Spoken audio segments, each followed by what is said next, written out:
اینجا کربلاست دشت نینوا، از راه میرسن آشوراییا، چشم قافله سوی زینبه، اما چشم او سوی لاله ها. شده عرش خدا خیمه گه عزای خون خدا، پر میگیرند دلا با دم یا حسین عزیز زهرا. چون ستاره حلقه میزنند دور ما، دل شکسته روزه میخونن با عشق و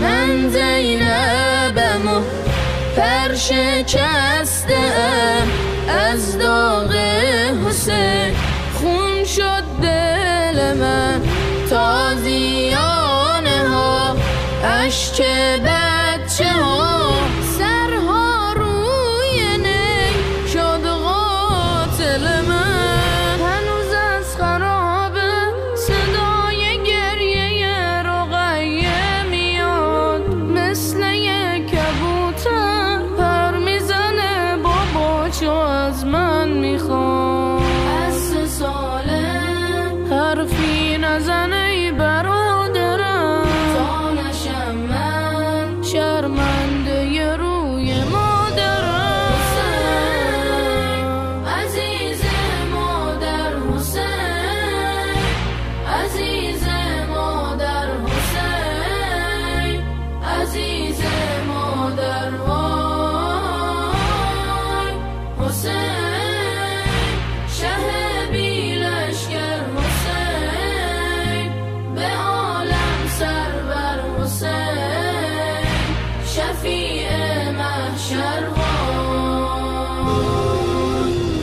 کاش آب میدادن طفل شیرخوارو، کاش نمیدیدن لب تشنه تو رو.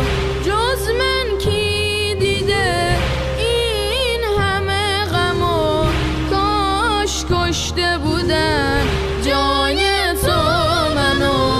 سر تو روی نیزه سنگ و نیزه شده زخمی لبات، من به جرم عشقت زخم زبون شنیدم از دشمنات. دعا کن تا اینجا بمیرم تو کربلا، نمیخوام که از تو دوباره بشم جدا.